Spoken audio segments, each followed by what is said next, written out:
Hi hello ನಮಸ್ತೆ ಎಲ್ಲರಿಗೂ inform media ಜಗತ್ತು ಚಾನಲಿನ ಮತ್ತೊಂದು ವಿಡಿಯೋಗೆ ಸ್ವಾಗತ ಸುಸ್ವಾಗತ. ಸ್ನೇಹಿತರೆ, ಎಲ್ಲರೂ ಹೇಗಿದ್ದೀರಾ? ಎಲ್ಲರೂ ಚೆನ್ನಾಗಿದ್ದೀರಾ ಅಂದ್ಕೊಂಡಿದ್ದೀನಿ. ನಾನು ಕೂಡ ತುಂಬಾ ಚೆನ್ನಾಗಿದ್ದೀನಿ. ಎಲ್ಲರೂ ಚೆನ್ನಾಗಿದ್ದೀರಾ ಅಂದ್ಕೊಂಡು ಭಾವಿಸ್ಕೊಂಡು ಇವತ್ತಿನ ಒಂದು ವಿಡಿಯೋನ ಶುರು ಮಾಡಿಬಿಡೋಣ. ಇವತ್ತಿನ ಒಂದು ವಿಡಿಯೋದಲ್ಲಿ ತುಲಾ ರಾಶಿಯವರ ಭವಿಷ್ಯ ಅಂದರೆ ವರ್ಷ ಭವಿಷ್ಯ 2026ರಲ್ಲಿ ಏನೆಲ್ಲ ಅದೃಷ್ಟದ ಫಲಗಳನ್ನು ತುಲಾ ರಾಶಿಯವರು ಗಳಿಸಲಿದ್ದೀರಿ, ಯಾವುದರ ಬಗ್ಗೆ ಮುನ್ನೆಚ್ಚರಿಕೆಗಳನ್ನು ತೆಗೆದುಕೊಳ್ಬೇಕು ಅನ್ನೋದನ್ನ ಸಂಪೂರ್ಣ ಮಾಹಿತಿಯನ್ನು ಇದೇ ವಿಡಿಯೋದಲ್ಲಿ ತಿಳಿಸ್ಕೊಡ್ತೀನಿ. ಸ್ನೇಹಿತರೆ, ಇಂದು ವರ್ಷದ ಕೊನೆಯ ದಿನ ಅಂತಲೇ ಹೇಳ್ಬೋದು. 2025 ಡಿಸೆಂಬರ್ 31ನೇ ತಾರೀಕು. ಇನ್ನು ಕೆಲವೇ ಗಂಟೆಗಳಲ್ಲಿ ಸ್ನೇಹಿತರೆ ಹೊಸ ವರ್ಷ ಶುರುವಾಗಲಿದೆ. ಹೊಸ ವರ್ಷದಲ್ಲಿ ತುಲಾ ರಾಶಿಯವರು ಏನೆಲ್ಲ ಅದೃಷ್ಟದ ಭವಿಷ್ಯವನ್ನು ನೋಡಲಿದ್ದೀರಿ, ಯಾವುದರ ಬಗ್ಗೆ ಮುನ್ನೆಚ್ಚರಿಕೆಗಳನ್ನು ತೆಗೆದುಕೊಳ್ಬೇಕು ಅನ್ನೋದನ್ನ ನೋಡ್ತಾ ಹೋಗೋಣ. ಇದನ್ನೆಲ್ಲ ಕಂಪ್ಲೀಟಾಗಿ ತಿಳ್ಕೋಬೇಕು. ಸಣ್ಣ ಪುಟ್ಟ ಪರಿಹಾರಗಳಿದ್ದರೆ ಪರಿಹಾರಗಳನ್ನು ಮಾಡಬೇಕು ಅಂದರೆ ಎಲ್ಲೂ ಕೂಡ ವಿಡಿಯೋನ ಸ್ಕಿಪ್ ಮಾಡಬಾರ್ದು. ಅಂದರೆ ವಿಡಿಯೋನ ಕಟ್ ಮಾಡಿ ಓಡಿಸ್ಕೊಂಡು ಹೋಗಿ ನೋಡ್ತೀರಾ, ಇದು ಫುಲ್ ಇನ್ಫಾರ್ಮೇಷನ್ ಅರ್ಥ ಆಗಲ್ಲ ಸ್ನೇಹಿತರೆ. ಸೊ ಹಾಗಾಗಿ ಎಲ್ಲ ವಿಡಿಯೋದಲ್ಲೂ ತಿಳಿಸ್ತಾ ಇರ್ತೀನಿ. ಮೊದಲಿಂದ ಕೊನೆ ತನಕ ವಿಡಿಯೋನ ವಾಚ್ ಮಾಡಿ. ವಿಡಿಯೋದಲ್ಲಿ ಒಳ್ಳೆ ಮಾಹಿತಿ ಸಿಕ್ಕಿದ್ದಲ್ಲಿ ತಪ್ಪದೆ ವಿಡಿಯೋಗೊಂದು ಲೈಕ್ ಕೊಟ್ಟು, ಇನ್ನೂ ನನ್ನ ಚಾನಲ್ನ ಸಬ್ಸ್ಕ್ರೈಬ್ ಮಾಡ್ಕೊಳ್ತಾನೆ ನೋಡ್ತಿದ್ರೆ ಇನ್ಫಾರ್ಮಿಡಿಗೆ ಸಬ್ಸ್ಕ್ರೈಬ್ ಆಗಿ ನಿಮ್ಮ ಅಭಿಪ್ರಾಯಗಳನ್ನು ಕಮೆಂಟ್ ಬಾಕ್ಸಲ್ಲಿ ತಿಳಿಸ್ಬೋದು. ಯಾವುದರ ಬಗ್ಗೆ ತಿಳಿದುಕೊಳ್ಳುವಂತಹ ಕುತೂಹಲ ನಿಮಗಿದ್ದರೆ ಸ್ನೇಹಿತರೆ, ಯಾವ ರಾಶಿಯವರ ಬಗ್ಗೆ ವಿಡಿಯೋ ಮಾಡಬೇಕು ಅದನ್ನು ಕಮೆಂಟ್ ಮಾಡಿ ಸ್ನೇಹಿತರೆ. ಮತ್ತೊಂದು ವಿಡಿಯೋ ಅದೇ ಆಗಿರುತ್ತೆ ಅಂತಲೇ ಹೇಳ್ಬೋದು. ಓಕೆ, ಯಾರೆಲ್ಲ ಸಬ್ಸ್ಕ್ರೈಬ್ ಮಾಡ್ಕೊಂಡಿದ್ದೀರಾ ಅವರಿಗೆ ಥ್ಯಾಂಕ್ ಯು ಸೋ ಮಚ್ ಅಂತ ಹೇಳ್ತಾ ವಿಡಿಯೋದ ಕಡೆ ಗಮನ ಕೊಡ್ತಾ ಹೋಗೋಣ. ತುಲಾ ರಾಶಿಯವರಿಗೆ ಸ್ನೇಹಿತರೆ, ಜನವರಿ 3ರಿಂದ ಅಂದರೆ ಜನವರಿ 3ನೇ ತಾರೀಕು ಬನದ ಹುಣ್ಣಿಮೆ ಇದೆ ಸ್ನೇಹಿತರೆ. ಹುಣ್ಣಿಮೆ ಮುಗಿದ ನಂತರ ಏನೆಲ್ಲ ಅದೃಷ್ಟದ ಫಲಗಳನ್ನು ತುಲಾ ರಾಶಿಯವರು ಈ ವರ್ಷದಲ್ಲಿ ನೋಡಲಿದ್ದೀರಿ ಅಂದರೆ, ತುಲಾ ರಾಶಿ ವಾರ್ಷಿಕ ಭವಿಷ್ಯ 2026ರಲ್ಲಿ ಗುರುವಿನಿಂದ ಸಕಲೈಶ್ವರ್ಯ ಅದೃಷ್ಟದ ಬಾಗಿಲು ತೆರೆಯಲಿದೆ. ಹಾಗಿದ್ರೆ ಸ್ನೇಹಿತರೆ, 2026ರ ಹೊಸ ವರ್ಷದ ಹೊಸ್ತಿಲಲ್ಲಿ ನಾವಿದ್ದೇವೆ. ವೈದಿಕ ಜ್ಯೋತಿಷ್ಯ ಶಾಸ್ತ್ರದ ಪ್ರಕಾರ ತುಲಾ ರಾಶಿಯವರಿಗೆ 2026ರ ಹೊಸ ವರ್ಷ ಹೇಗಿರಲಿದೆ? ಉದ್ಯೋಗಿಕ ಕ್ಷೇತ್ರದಲ್ಲಿರುವವರ ಬೆಳವಣಿಗೆ ಹೇಗಿರಲಿದೆ? ವಿದ್ಯಾರ್ಥಿಗಳಿಗೆ ಈ ವರ್ಷ ಶುಭದಾಯಕವೇ? ವ್ಯಾಪಾರಸ್ಥರಿಗೆ ಜ್ಯೋತಿಷ್ಯ ದಿಕ್ಸೂಚಿ ಹೇಗಿದೆ? ಕೌಟುಂಬಿಕ ಜೀವನ ಹೇಗಿರಲಿದೆ? ನಿಮ್ಮ ಆರೋಗ್ಯ, ಆರ್ಥಿಕ ಸ್ಥಿತಿಯಲ್ಲಿ ಶುಭ ಫಲಗಳು ಇದೆಯಾ ಎನ್ನುವ ವಾರ್ಷಿಕ ರಾಶಿ ಫಲ ಇಲ್ಲಿದೆ ಅಂತಲೇ ಹೇಳ್ಬೋದು. 2026ರ ರಾಶಿ ಫಲದ ಪ್ರಕಾರ ತುಲಾ ರಾಶಿಯವರಿಗೆ ಈ ವರ್ಷ ನಿಮಗೆ ಸಂತೋಷವನ್ನು ತರುತ್ತದೆ. ವರ್ಷದ ಆರಂಭದಲ್ಲಿ ಗುರುವು ನಿಮ್ಮ ಅದೃಷ್ಟದ ಮನೆಯಲ್ಲಿ ಸಾಗುತ್ತಾನೆ. ವರ್ಷದ ಮಧ್ಯದಲ್ಲಿ ಗುರುವು 10ನೇ ಮನೆಯಲ್ಲಿ ಮತ್ತು ಕೊನೆಯ ತ್ರೈಮಾಸಿಕದಲ್ಲಿ 11ನೇ ಮನೆಯಲ್ಲಿ ಸಾಗುತ್ತಾರೆ. ಇದು ನಿಮಗೆ ಪ್ರಯೋಜನಗಳನ್ನು ತರುತ್ತದೆ. ಶನಿಯ ಬಗ್ಗೆ ಹೇಳುವುದಾದರೆ ಸ್ನೇಹಿತರೆ, ಶನಿಯು ಈ ವರ್ಷ ತುಲಾ ರಾಶಿಯ 6ನೇ ಮನೆಯಲ್ಲಿ ಇರುತ್ತಾನೆ. ರಾಹು 5ನೇ ಮನೆಯಲ್ಲಿ ಸಾಗುತ್ತಾನೆ.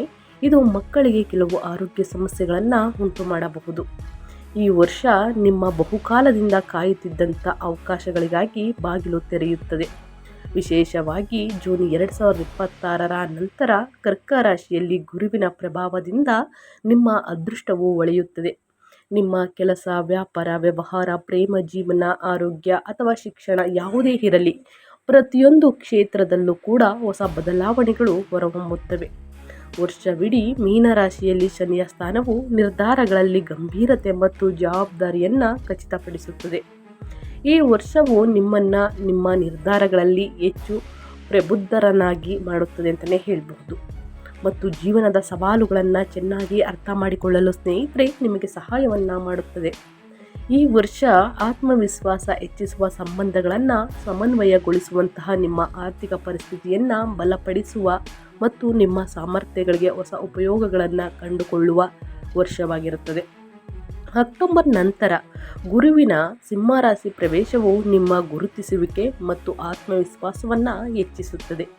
ನಿಮ್ಮ ಗುರಿಗಳನ್ನು ಸಮರ್ಪಣೆ ಭಾವದಿಂದ ಅನುಸರಿಸುವ ಮೂಲಕ ನೀವು ಸ್ಥಿರತೆ ಮತ್ತು ಯಶಸ್ಸನ್ನು ಸಾಧಿಸುವಿರಿ. ಡಿಸೆಂಬರ್ 26 ಸ್ನೇಹಿತರೆ, 2026 ಸುಮಾರಿಗೆ ರಾಹು ಮತ್ತು ಕೇತುವಿನ ಸಂಚಾರವು ಆದ್ಯತೆಗಳಲ್ಲಿ ಸ್ಪಷ್ಟ ಬದಲಾವಣೆಯನ್ನು ತರುತ್ತದೆ ಅಂತಲೇ ಹೇಳ್ಬೋದು. ಸ್ನೇಹಿತರೆ, ಒಟ್ಟಾರೆಯಾಗಿ ಈ ರೀತಿ ಇದೆ ನಿಮ್ಮ ಭವಿಷ್ಯ ಅಂತಲೇ ಹೇಳ್ಬೋದು. ಇವಾಗ ಒಂದೊಂದಾಗಿ ತಿಳಿಸ್ಕೊಡ್ತೀನಿ ಸ್ನೇಹಿತರೆ. ನಿಮ್ಮ ಹಣಕಾಸಿನ ಬಗ್ಗೆ, ವ್ಯಾಪಾರ ವ್ಯವಹಾರದ ಬಗ್ಗೆ, ವೈವಾಹಿಕ ಜೀವನ, ಕುಟುಂಬ ಜೀವನ, ನಿಮ್ಮ ಪ್ರೇಮ ಜೀವನ ಹೇಗಿರಲಿದೆ, ಏನೆಲ್ಲ ಬದಲಾವಣೆಗಳನ್ನು ತುಲಾ ರಾಶಿಯವರು ನೋಡಲಿದ್ದೀರಿ, ಯಾವುದರ ಬಗ್ಗೆ ಮುನ್ನೆಚ್ಚರಿಕೆಗಳನ್ನು ತೆಗೆದುಕೊಳ್ಬೇಕು ಅನ್ನೋದನ್ನ ನೋಡೋದಾದರೆ ಸಂಪೂರ್ಣವಾಗಿ ವಿಡಿಯೋನ ವಾಚ್ ಮಾಡಬೇಕಾಗುತ್ತದೆ. ವಿಡಿಯೋಗೊಂದು ಲೈಕ್ ಕೊಡಿ ಸ್ನೇಹಿತರೆ. ಇನ್ನೂ ಸಬ್ಸ್ಕ್ರೈಬ್ ಆಗಿಲ್ಲ ಅಂದರೆ ತಪ್ಪದೆ ಪಕ್ಕದಲ್ಲಿ ಕಾಣುವಂತಹ ರೆಡ್ ಬಟನ್ ಅಂದರೆ ಸಬ್ಸ್ಕ್ರೈಬ್ ಬಟನ್ನ ಪ್ರೆಸ್ ಮಾಡಿ ಆಲ್ ಅನ್ನೋದನ್ನ ಕ್ಲಿಕ್ ಮಾಡಿಕೊಂಡ್ರೆ ಸ್ನೇಹಿತರೆ ನಾನು ಹಾಕುವಂತಹ ವೀಡಿಯೋಸ್ ನಿಮಗೆ ನೋಟಿಫಿಕೇಷನ್ ಮೊದಲೇ ಬರುತ್ತೆ ಅಂತಲೇ ಹೇಳಬಹುದು. ಹೆಚ್ಚು ಫ್ಯಾಮಿಲಿಗೆ, ಫ್ರೆಂಡ್ಸ್ಗೆ ಈ ವಿಡಿಯೋನ ಶೇರ್ ಮಾಡಿ. ನಿಮ್ಮ ಕಡೆಯಿಂದ ನಮಗೆ ಒಂದು ಮೋಟಿವೇಶನ್ ಸಿಗ್ದಂಗೆ ಆಗುತ್ತದೆ. ಓಕೆ, 2026ನೇ ವರ್ಷವು ತುಲಾ ರಾಶಿಯವರಿಗೆ ಆರ್ಥಿಕ ವಿಷಯಗಳಲ್ಲಿ ಲಾಭದಾಯಕಾರಿಯಾಗಲಿದೆ. ನೀವು ನಿಮ್ಮ ಹಣಕಾಸಿನ ಯೋಜನೆಗಳನ್ನು ಪರಿಣಾಮಕಾರಿಯಾಗಿ ಕಾರ್ಯಗತಗೊಳಿಸಲು ಸಾಧ್ಯವಾಗುತ್ತದೆ. ಜೂನ್ 2026ರ ನಂತರ ಗುರುವಿನ ಪ್ರಭಾವವು ಆದಾಯ ಮತ್ತು ಐಷಾರಾಮಿಗಳ ಸಂಗಮವನ್ನು ಸೃಷ್ಟಿಸುತ್ತದೆ. ಆದಾಯದ ಬೆಳವಣಿಗೆಗೆ ಹೊಸ ಅವಕಾಶಗಳು ಉದ್ಭವಿಸುತ್ತವೆ ಮತ್ತು ಇಂದಿನ ಪ್ರಯತ್ನಗಳು ಸಹ ಫಲ ನೀಡುತ್ತದೆ. ನಿಮ್ಮ ವೆಚ್ಚಗಳು ಮತ್ತು ಉಳಿತಾಯದ ನಡುವೆ ನೀವು ಸರಿಯಾದ ಸಮತೋಲನವನ್ನು ಕಾಯ್ದುಕೊಂಡರೆ ವರ್ಷದ ಅಂತ್ಯದ ವೇಳೆಗೆ ನೀವು ಉತ್ತಮ ಆರ್ಥಿಕ ಶಕ್ತಿಯನ್ನು ಸಾಧಿಸಬಹುದು. ವರ್ಷವಿಡೀ ಮೀನರಾಶಿಯಲ್ಲಿ ಶನಿಯ ಸ್ಥಾನವು ಶಿಸ್ತು ಮತ್ತು ಜವಾಬ್ದಾರಿಯೊಂದಿಗೆ ಮುಂದುವರಿಯಲು ನಿಮಗೆ ಅನುವು ಮಾಡಿಕೊಡುತ್ತದೆ. ಹೂಡಿಕೆಯಲ್ಲಿ ಆಸಕ್ತಿಯನ್ನು ಹೊಂದಿರುವವರಿಗೆ ಈ ವರ್ಷ ಸರಿಯಾದ ಅವಕಾಶಗಳು ಸಿಗಬಹುದು. ನಿಮ್ಮ ಚಿಂತನಶೀಲವಾಗಿ ನಿರ್ಧಾರಗಳನ್ನು ತೆಗೆದುಕೊಂಡರೆ ಅಕ್ಟೋಬರ್ ನಂತರ ಆರ್ಥಿಕ ನಿರ್ಧಾರಗಳಲ್ಲಿ ಹೆಚ್ಚಿನ ಸ್ಪಷ್ಟತೆಯ ಲಕ್ಷಣಗಳು ಕೂಡ ಕಂಡುಬರುತ್ತವೆ. ಕುಟುಂಬದಿಂದ ಹಣಕಾಸಿನ ಬೆಂಬಲವೂ ಕೂಡ ಲಭ್ಯವಿರುತ್ತದೆ. ಇದು ನಿಮ್ಮ ಯೋಜನೆಗಳನ್ನು ಪೂರೈಸಲು ನಿಮಗೆ ಸಹಾಯವನ್ನು ಮಾಡುತ್ತದೆ. ನೀವು ವ್ಯವಹಾರದಲ್ಲಿ ಇದ್ದರೆ ಸ್ನೇಹಿತರೆ, ಡಿಸೆಂಬರ್ 2026ರ ಸುಮಾರಿಗೆ ರಾಹು ಮತ್ತು ಕೇತುವಿನ ಸಂಚಾರದಿಂದ ಆದ್ಯತೆಗಳಲ್ಲಿ ಬದಲಾವಣೆಯೊಂದಿಗೆ ಲಾಭದ ನಿರೀಕ್ಷೆಗಳು ಹೊರಹೊಮ್ಮುತ್ತವೆ. ಒಟ್ಟಾರೆಯಾಗಿ ಹೇಳಬೇಕು ಅಂದರೆ ತುಲಾರಾಶಿಯವರಿಗೆ ಹಣಕಾಸಿನ ವಿಚಾರದ ಬಗ್ಗೆ ಈ ಅವಧಿಯು ಆರ್ಥಿಕ ದೃಷ್ಟಿಕೋನದಿಂದ ಸಕಾರಾತ್ಮಕವಾಗಿರುತ್ತದೆ ಮತ್ತು ನಿಮ್ಮ ಯೋಜನೆಗಳು ಕ್ರಮೇಣ ಯಶಸ್ವಿಯಾಗುತ್ತವೆ. ಈ ವರ್ಷ ನಿಮ್ಮ ಆರ್ಥಿಕ ನೆಲೆಯನ್ನು ಬಲಪಡಿಸುವಲ್ಲಿ ನೀವು ಯಶಸ್ವಿಯಾಗುತ್ತೀರಿ ಸ್ನೇಹಿತರೆ. ಇನ್ನು ಅದೇ ರೀತಿ ವೃತ್ತಿ ಜೀವನದ ಬಗ್ಗೆ ಹೇಳೋದಾದರೆ ಏನೆಲ್ಲ ಬದಲಾವಣೆಯನ್ನು ನೋಡಲಿದ್ದೀರಿ ತುಲಾರಾಶಿಯವರು, ಯಾವುದರ ಬಗ್ಗೆ ಮುನ್ನೆಚ್ಚರಿಕೆಗಳನ್ನು ತೆಗೆದುಕೊಳ್ಬೇಕು ಅನ್ನೋದನ್ನ ನೋಡೋದಾದರೆ ತುಲಾರಾಶಿಯವರಿಗೆ 2026ರ ವರ್ಷವು ವೃತ್ತಿ ವ್ಯವಹಾರದಲ್ಲಿ ಸ್ಥಿರತೆ ಮತ್ತು ಬೆಳವಣಿಗೆಯನ್ನು ತರುತ್ತದೆ. ನಿಮ್ಮ ದಕ್ಷತೆ ಮತ್ತು ನಡವಳಿಕೆಯ ಮೂಲಕ ನೀವು ಕೆಲಸದ ಸ್ಥಳದಲ್ಲಿ ಸಕಾರಾತ್ಮಕ ಖ್ಯಾತಿಯನ್ನು ಗಳಿಸುವಿರಿ. ವರ್ಷದ ಆರಂಭದಲ್ಲಿ ನೀವು ನಿಮ್ಮ ಗುರಿಗಳಿಗೆ ಹೆಚ್ಚು ಸಮರ್ಪಿತರಾಗಬೇಕಾಗುತ್ತದೆ. ವರ್ಷವಿಡೀ ಮೀನರಾಶಿಯಲ್ಲಿ ಶನಿಯ ಸ್ಥಾನವು ಜವಾಬ್ದಾರಿಗಳಿಂದ ಒತ್ತಡವನ್ನು ಉಂಟು ಮಾಡಬಹುದು. ಆದರೂ ಸಮಯವು ಮುಂದುವರಿದಂತೆ ನಿಮ್ಮ ಕಠಿಣ ಪರಿಶ್ರಮದ ಫಲಿತಾಂಶಗಳನ್ನು ಸ್ಪಷ್ಟವಾಗಿ ಗೋಚರಿಸುತ್ತದೆ. ಜೂನ್ 2026ರ ನಂತರ ಕಟಕ ರಾಶಿಗೆ ಗುರುವಿನ ಪ್ರವೇಶವು ವೃತ್ತಿ ಜೀವನದ ವಿಸ್ತರಣೆ ಮತ್ತು ಹೊಸ ಅವಕಾಶಗಳನ್ನು ಸೂಚಿಸುತ್ತದೆ. ಸ್ಥಾನ, ಜವಾಬ್ದಾರಿ ಮತ್ತು ಕೆಲಸದ ಶೈಲಿ ಎಲ್ಲವೂ ಕೂಡ ಸುಧಾರಣೆಗೆ ಅವಕಾಶಗಳನ್ನು ತೆರೆಯುತ್ತದೆ. ನೀವು ಹೊಸ ಕೆಲಸ ಅಥವಾ ವ್ಯವಹಾರ ವಿಸ್ತರಣೆಯನ್ನು ಪರಿಗಣಿಸುತ್ತಿದ್ದರೆ ಈ ವರ್ಷ ಅನುಕೂಲಕರವಾಗಿರುತ್ತದೆ. ಹಿಂದೆ ಬಾಕಿ ಇರುವ ಯೋಜನೆಗಳಲ್ಲಿ ಪ್ರಗತಿಯು ನಿಮಗೆ ಆತ್ಮವಿಶ್ವಾಸವನ್ನು ಹೆಚ್ಚಿಸುತ್ತದೆ. ನಿಮ್ಮ ನಾಯಕತ್ವದ ಕೌಶಲ್ಯಗಳು ಸ್ನೇಹಿತರ ಹೊರಹೊಮ್ಮುತ್ತವೆ. ಅಕ್ಟೋಬರ್ ನಂತರ ಗುರುವಿನ ಸಿಂಹರಾಶಿಯ ಪ್ರವೇಶವು ಕೆಲಸದ ಸ್ಥಳದಲ್ಲಿ ಹೆಚ್ಚಿದ ಮನ್ನಣೆ ಮತ್ತು ಪ್ರಭಾವಕ್ಕೆ ಅವಕಾಶಗಳನ್ನು ಸೃಷ್ಟಿಸುತ್ತದೆ. ಈ ವರ್ಷ ವೃತ್ತಿ ಬದಲಾವಣೆಯನ್ನು ಬಯಸುವವರಿಗೆ ಶುಭ ಫಲಿತಾಂಶಗಳನ್ನು ತರುತ್ತದೆ. ಯಾವುದೇ ಕೆಲಸವನ್ನು ಮಾಡಬೇಕು ಅಂದರೆ ಹುಣ್ಣಿಮೆ ಮುಗಿದ ನಂತರ ವರ್ಷದ ಮೊದಲ ಹುಣ್ಣಿಮೆ ಭಯಂಕರ ಹುಣ್ಣಿಮೆಯಾಗಿರುತ್ತದೆ. ಬಣ್ಣದ ಹುಣ್ಣಿಮೆ. ನೀವು ನಿಮ್ಮ ಪ್ರತಿಭೆಯನ್ನು ಹೊಸ ರೀತಿಯಲ್ಲಿ ಪ್ರದರ್ಶಿಸುತ್ತೀರಿ ಮತ್ತು ಮೇಲಧಿಕಾರಿಗಳ ವಿಶ್ವಾಸವನ್ನು ಗಳಿಸುವಲ್ಲಿ ಯಶಸ್ವಿಯಾಗುತ್ತೀರಿ. ನೀವು ವ್ಯವಹಾರದಲ್ಲಿ ಇದ್ದರೆ ಸ್ನೇಹಿತರೆ, ಪಾಲುದಾರಿಕೆಗಳು ಲಾಭದಾಯಕದ ಅವಕಾಶಗಳನ್ನು ನೀಡಬಹುದು.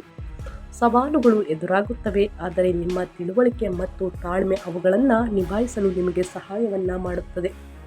ಒಟ್ಟಾರೆಯಾಗಿ ಈ ವರ್ಷ ನಿಮ್ಮ ವೃತ್ತಿ ಜೀವನದಲ್ಲಿ ಹೊಸ ಎತ್ತರವನ್ನು ತಲುಪಲು ಅವಕಾಶಗಳು ನೀಡುತ್ತದೆ ಅಂತಲೇ ಹೇಳಬಹುದು. ಇನ್ನು ನಿಮ್ಮ ವೈವಾಹಿಕ ಜೀವನದ ಬಗ್ಗೆ ಹೇಳೋದಾದರೆ 2026ರ ವರ್ಷದ ಆರಂಭದಲ್ಲಿ ನಿಮ್ಮ ವೈವಾಹಿಕ ಜೀವನದಲ್ಲಿ ಸ್ವಲ್ಪ ಒತ್ತಡ ಉಂಟಾಗಬಹುದು. ಈ ಸಮಯದಲ್ಲಿ ನಿಮ್ಮ ಸಂಗಾತಿಯೊಂದಿಗೆ ಹೊಂದಾಣಿಕೆ ಮಾಡಿಕೊಳ್ಳಲು ಪ್ರಯತ್ನಿಸಿ ಮತ್ತು ಅವರ ಸಣ್ಣ ತಪ್ಪುಗಳನ್ನು ನಿರ್ಲಕ್ಷಿಸಿ. ಇದಲ್ಲದೆ ನೀವು ಅವರೊಂದಿಗೆ ಕೋಪಗೊಳ್ಳದಿರುವುದು ಉತ್ತಮ. ಈ ಅವಧಿಯಲ್ಲಿ ನಿಮ್ಮ ತಾಳ್ಮೆಯ ಪರೀಕ್ಷೆಯಾಗಲಿದೆ. ಸಂದರ್ಭಗಳು ಸುಧಾರಿಸುತ್ತವೆ. ವೈವಾಹಿಕ ಜೀವನದಲ್ಲಿ ಸಾಮರಸ್ಯದ ಪರಿಸ್ಥಿತಿ ಇರುತ್ತದೆ. ನಿಮ್ಮಿಬ್ಬರ ನಡುವೆ ಉತ್ತಮ ತಿಳುವಳಿಕೆ ಬರಬಹುದು. ಮಕ್ಕಳ ಆರೋಗ್ಯವು ಉತ್ತಮವಾಗಿರುತ್ತದೆ ಮತ್ತು ಅವರು ಹೆಚ್ಚು ಶಕ್ತಿಯುತರಾಗಿರುತ್ತಾರೆ. ಒಟ್ಟಾರೆಯಾಗಿ 2026ರ ಈ ವರ್ಷ ನೀವು ನಿಮ್ಮ ಸಂಗಾತಿ ಮತ್ತು ಮಕ್ಕಳೊಂದಿಗೆ ಪ್ರವಾಸಕ್ಕೆ ಹೋಗಬಹುದು. ಇದರೊಂದಿಗೆ ನಿಮ್ಮ ನಡುವೆ ಏಕತೆ, ಪ್ರೀತಿ ಮತ್ತು ಸಾಮರಸ್ಯ ಇರುತ್ತದೆ. ಇದರ ಮೂಲಕ ಪರಸ್ಪರರ ನಡುವಿನ ದೂರುಗಳು ಸಹ ದೂರವಾಗುತ್ತವೆ ಅಂತಲೇ ಹೇಳಬಹುದು. ವೈವಾಹಿಕ ಜೀವನದಲ್ಲಿ ಏನೆಲ್ಲ ಅದೃಷ್ಟದ ಫಲಗಳನ್ನು ಗಳಿಸಲಿದ್ದೀರಿ ತುಲಾರಾಶಿಯವರು, ಯಾವುದರ ಬಗ್ಗೆ ಮುನ್ನೆಚ್ಚರಿಕೆಗಳನ್ನು ತೆಗೆದುಕೊಳ್ಬೇಕು ಅನ್ನೋದನ್ನ ಸಂಪೂರ್ಣವಾಗಿ ತಿಳಿಸ್ಕೊಟ್ಟಿದ್ದೀನಿ. ನಂತರ ನಿಮ್ಮ ಪ್ರೇಮ ಜೀವನದ ಬಗ್ಗೆ ಹೇಳೋದಾದರೆ, ತುಲಾರಾಶಿಯವರಿಗೆ 2026ರ ಪ್ರೇಮ ಜೀವನದ ವಿಷಯದಲ್ಲಿ ಅನುಕೂಲಕರ ಮತ್ತು ಪ್ರೋತ್ಸಾಹದಾಯಕವಾಗಿರುತ್ತದೆ. ಭಾವನಾತ್ಮಕ ಸ್ಥಿರತೆ ಮತ್ತು ತಿಳುವಳಿಕೆಯೊಂದಿಗೆ ಸಂಬಂಧಗಳನ್ನು ಮುಂದಕ್ಕೆ ಸಾಗಿಸಲು ಈ ವರ್ಷ ಸಹಾಯಕವಾಗಿರುತ್ತದೆ. ಜೂನ್ 2026ರ ನಂತರ ಗುರುವಿನ ಪ್ರಭಾವವು ಭಾವನಾತ್ಮಕ ತಿಳುವಳಿಕೆಯನ್ನು ಬಲಪಡಿಸುತ್ತದೆ. ಪರಸ್ಪರ ಗೌರವ, ನಂಬಿಕೆ ಮತ್ತು ಸಂವಹನವು ಸಂಬಂಧಗಳನ್ನು ಬಲಪಡಿಸುತ್ತದೆ. ಅಸ್ತಿತ್ವದಲ್ಲಿರುವಂತಹ ಯಾವುದೇ ತಪ್ಪು ಗ್ರಹಿಕೆಗಳು ಪರಿಹರಿಸಲ್ಪಡುತ್ತವೆ ಮತ್ತು ನಿಮ್ಮಿಬ್ಬರ ಹೊಸ ಆರಂಭವನ್ನು ಮಾಡುತ್ತೀರಿ. ವರ್ಷವಿಡೀ ಮೀನರಾಶಿಯಲ್ಲಿ ಶನಿಯ ಸ್ಥಾನವು ಸಂಬಂಧಗಳಲ್ಲಿ ಜವಾಬ್ದಾರಿ ಮತ್ತು ಪ್ರಬುದ್ಧತೆಯನ್ನು ಕಾಯ್ದುಕೊಳ್ಳುತ್ತದೆ. ಈ ವರ್ಷ ಅವಿವಾಹಿತರಿಗೆ ಉತ್ತಮ ವರ್ಷವೆಂದು ಸಾಬೀತುಪಡಿಸುತ್ತದೆ ಅಂತಲೇ ಹೇಳಬಹುದು. ವಿವಾಹದ ಅವಕಾಶಗಳಿವೆ. ಈ ವರ್ಷ ನಿಕಟ ಸಂಬಂಧಿಯೊಬ್ಬರು ಮದುವೆಯಾಗಬಹುದು ಅಥವಾ ನಿಮ್ಮ ಕುಟುಂಬದಲ್ಲಿ ಕೆಲವು ಶುಭ ಘಟನೆಗಳು ನಡೆಯಬಹುದು. ಕುಟುಂಬದ ಕಾರ್ಯಗಳು ಕೂಡ ಸ್ನೇಹಿತರೆ ವರ್ಷದ ಮಧ್ಯದಲ್ಲಿ ಪ್ರಯಾಣದ ಅವಕಾಶಗಳನ್ನು ಸೃಷ್ಟಿಸುತ್ತವೆ. ಪ್ರೇಮ ವಿವಾಹವನ್ನು ಪರಿಗಣಿಸುವವರಿಗೆ ಅಕ್ಟೋಬರ್ ನಂತರ ಪರಿಸ್ಥಿತಿಗಳು ಕ್ರಮೇಣ ಅನುಕೂಲಕರವಾಗಿರುತ್ತವೆ. ನಿಮ್ಮ ಆತ್ಮವಿಶ್ವಾಸ ಮತ್ತು ಸ್ಪಷ್ಟತೆ ಹೆಚ್ಚಾಗುತ್ತದೆ. ಹಿಂದೆ ಕೆಲವು ಭಾವನಾತ್ಮಕ ಏರಿಳಿತಗಳಿದ್ದರೆ ಅವು ಈಗ ಸುಧಾರಿಸುತ್ತವೆ ಅಂತಲೇ ಹೇಳಬಹುದು. ಇನ್ನು ಅದೇ ರೀತಿ ನಿಮ್ಮ ಆರೋಗ್ಯದ ಬಗ್ಗೆ ಹೇಳೋದಾದರೆ, ಏನೆಲ್ಲ ಬದಲಾವಣೆಯನ್ನು ತುಲಾರಾಶಿಯವರು ನೋಡಲಿದ್ದೀರಿ, ಯಾವುದರ ಬಗ್ಗೆ ನಿಮ್ಮ ಆರೋಗ್ಯದಲ್ಲಿ ಎಚ್ಚರಿಕೆ ವಹಿಸಬೇಕು ಅನ್ನೋದನ್ನ ನೋಡೋದಾದರೆ, ಸ್ನೇಹಿತರೆ ಈ ವರ್ಷ ಅಂದರೆ 2025ರಲ್ಲಿದ್ದ ಆರೋಗ್ಯ ಸಮಸ್ಯೆಗಳು ಕ್ರಮೇಣವಾಗಿ ಕಡಿಮೆಯಾಗಲಿದೆ. 2026ನೇ ವರ್ಷವು ತುಲಾರಾಶಿಯವರಿಗೆ ಆರೋಗ್ಯದ ದೃಷ್ಟಿಯಿಂದ ಒಟ್ಟಾರೆಯಾಗಿ ಅನುಕೂಲಕರವಾಗಿರುತ್ತದೆ. ನೀವು ನಿಮ್ಮ ದೈನಂದಿನ ದಿನಚರಿ ಮತ್ತು ಜೀವನ ಶೈಲಿಯ ಬಗ್ಗೆ ವಿಶೇಷ ಗಮನ ಹರಿಸಬೇಕಾಗುತ್ತದೆ. ಮಾನಸಿಕ ಶಾಂತಿ ಮತ್ತು ದೈಹಿಕ ಸದೃಢತೆ ಎರಡೂ ಕೂಡ ಮುಖ್ಯವಾಗಿರುತ್ತದೆ. ವರ್ಷದ ಆರಂಭದಲ್ಲಿ ಮೀನರಾಶಿಯಲ್ಲಿ ಶನಿಯ ಪ್ರಭಾವವು ನಿಮ್ಮ ದೇಹಕ್ಕೆ ಹೆಚ್ಚುವರಿ ವಿಶ್ರಾಂತಿಯ ಅಗತ್ಯ ಉಂಟು ಮಾಡಬಹುದು. ವರ್ಷದ ಆರಂಭದಲ್ಲಿ ನೀವು ಸ್ವಲ್ಪ ಒತ್ತಡವನ್ನು ಅನುಭವಿಸಬಹುದು, ಆದರೆ ಸಮಯ ಕಳೆದಂತೆ ನಿಮ್ಮ ಆರೋಗ್ಯವು ಸುಧಾರಿಸುತ್ತದೆ. ಜೂನ್ 2026ರ ನಂತರ ಗುರುವು ಕರ್ಕಟಕ ರಾಶಿಗೆ ಪ್ರವೇಶಿಸುವುದರಿಂದ ನಿಮ್ಮ ಶಕ್ತಿಯ ಮಟ್ಟಗಳು ಕ್ರಮೇಣ ಹೆಚ್ಚಾಗುತ್ತದೆ. ನಿಮ್ಮ ಆಹಾರ, ನಿದ್ರೆ ಮತ್ತು ವ್ಯಾಯಾಮದ ಬಗ್ಗೆ ನೀವು ನಿಯಮಿತವಾಗಿ ಗಮನ ಹರಿಸಬೇಕಾಗುತ್ತದೆ. ನೀವು ಮಾನಸಿಕ ಒತ್ತಡವನ್ನು ಅನುಭವಿಸುತ್ತಿದ್ದರೆ ಸ್ನೇಹಿತರೆ, ಧ್ಯಾನ, ಯೋಗ, ಪ್ರಕೃತಿಯಲ್ಲಿ ಸಮಯ ಕಳೆಯುವುದು ಪ್ರಯೋಜನಕಾರಿಯಾಗಿದೆ. ವರ್ಷದ ಮಧ್ಯಭಾಗದಲ್ಲಿ ಜೂನ್ ನಂತರ ಸಮತೋಲನವನ್ನು ಕಾಪಾಡಿಕೊಳ್ಳುವುದು ವಿಶೇಷವಾಗಿ ಮುಖ್ಯವಾಗಿರುತ್ತದೆ.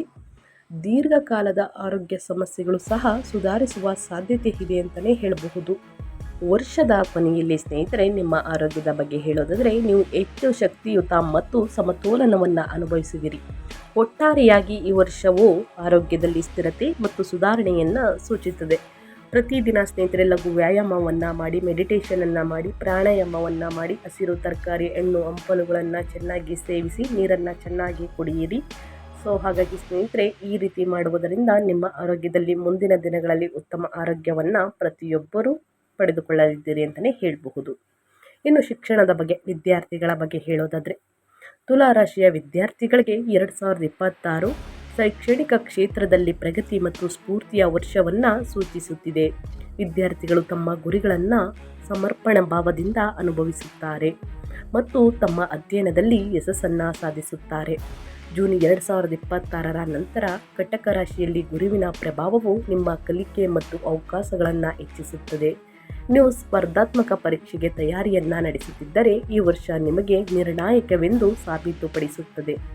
ಕಠಿಣ ಪರಿಶ್ರಮವು ಫಲ ನೀಡುವ ಸಾಧ್ಯತೆ ಇದೆ ಮತ್ತು ವರ್ಷವಿಡೀ ಮೀನರಾಶಿಯಲ್ಲಿ ಶನಿಯ ಸ್ಥಾನವು ನಿಯಮಿತ ಅಭ್ಯಾಸ ಮತ್ತು ಶಿಸ್ತಿನ ಅಗತ್ಯವಿರುತ್ತದೆ. ಸ್ನೇಹಿತರೆ, ಉನ್ನತ ಶಿಕ್ಷಣವನ್ನು ಅನುಸರಿಸುವ ವಿದ್ಯಾರ್ಥಿಗಳು ಈ ವರ್ಷ ಉತ್ತಮ ಅವಕಾಶಗಳನ್ನು ಅನುಭವಿಸುತ್ತಾರೆ.